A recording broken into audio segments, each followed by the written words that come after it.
I've noticed a lot more support for a late day exodus despite what the Bible states in 1 Kings chapter 6 and verse 1. And it came to pass in the 480th year after the children of Israel were come out of the land of Egypt, in the 4th year of Solomon's reign over Israel, in the month Ziph, which is the 2nd month, that he began to build the house of the Lord. If you accept the date we have for Solomon's reign, then this would place the Exodus in 1446 BC. I'm going to do a very short video to support this claim by showing that the book of Judges also supports the idea that the Judges period lasted for 400 years. This is a period of time that would have to be shortened if you were to support a late Exodus date. If you want to see my video detailing when the Israelites left Egypt, I give the account in the first part of my Myth is History series. But I want to stick to the Judges period for this video, as I skipped this period in the original videos that I did. Let's start with Abimelech in Judges chapter 9 verses 21 and 22. And Jotham ran away and fled, and went to Beer and dwelt there, for fear of Abimelech his brother, when Abimelech had reigned 3 years over Israel. Abimelech's reign is 256 years into the Judges period. We can add up the years of oppression and peace until we get to his time to come to this figure. I was going to go through all the verses in this video, but to save time, I'll just show the relevant verses on the screen so you can go through them in your own time. This number of years is corroborated by Jephthah, who came about 50 years after him.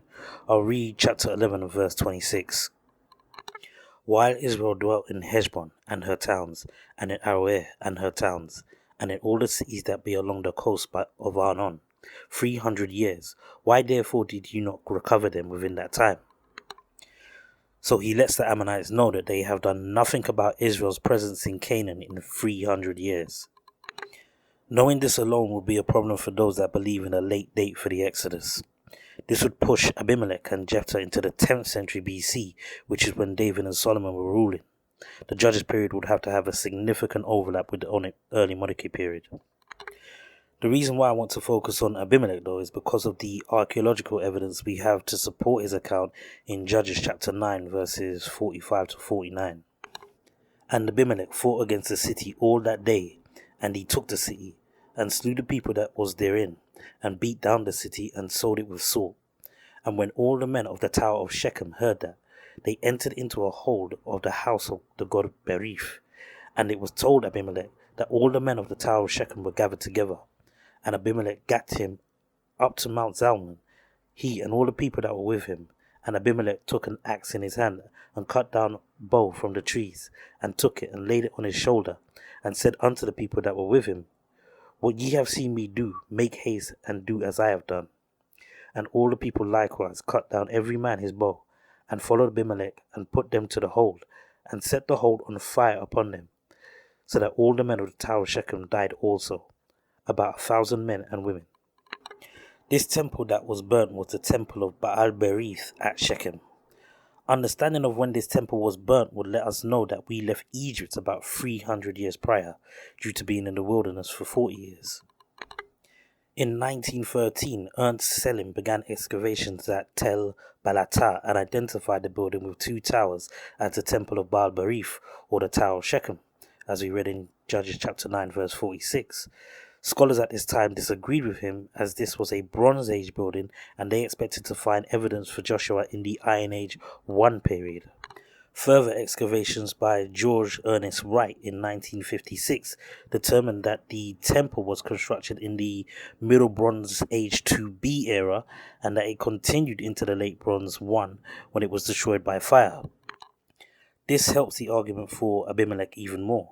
In the first part of the Myth is History series, I placed Joshua's conquest in the Middle Bronze 2B period, showing that this was when the walls of the fortified city Jericho 4 fell and the city subsequently burnt. Well, Joshua was also in Shechem at this time. I'll just read Joshua chapter 24 verses 25 to 28. So Joshua made a covenant with the people that day, and set them a statute and an ordinance in Shechem. And Joshua wrote these words in the book of the law of God, and took a great stone, and set it up there under an oak that was by the sanctuary of the Lord. And Joshua said unto all the people, Behold, this stone shall be a witness unto us, for I have heard all the words of the Lord which he spake unto us. It shall be therefore a witness unto you, lest ye deny your God. So Joshua let the people depart, every man unto his inheritance. In front of the temple of Baal Berith, we have a standing stone which nobody recognizes as Joshua's standing stone because it belongs to the Middle Bronze 2B period and not to the Iron Age 1A when they believe the conquest happened. This standing stone outside the Middle Bronze Age 2B temple, coupled with the fact that Selin states that it was burned down around 250 years later in the Late Bronze Age 1 period, matches the biblical account and supports a judge's period of 400 years. Just to put an actual date on this event, I am proposing that this actually happened approximately 1170 BC, which means you would need to bring down the end of the Bronze Age down by about 300 years. I want to keep this video short, but the best video to watch on why I am suggesting to lower the end of the Bronze Age would be the video I did on the Israelites hidden in Egyptian history, where I go over the errors in Egyptian chronology that have created 300-year inconsistencies across the ancient world. Here we have demonstrated archaeological evidence for Abimelech's account in Judges, as well as Joshua's standing stone. Even if we don't revise the dating for the end of the Bronze Age, this would only push evidence for the Exodus further back in time and not bring it forward as those that propose a late Exodus do. If the late Exodus is correct, then I could show archaeological evidence of the stories happening to a different people group centuries earlier. Then we would have to ask, who were these people that the Israelites stole their stories from? Of course, I do not believe that these stories are stolen. I just believe that we have an error in Egyptian chronology that needs to be corrected. In my last video, I showed where this 300-year anomaly occurred twice in Phoenician history, also highlighting how it created the Greek Dark Age. I'll continue to do videos like this to raise awareness, which in turn hopefully helps in strengthening your faith. All praises to the Most High.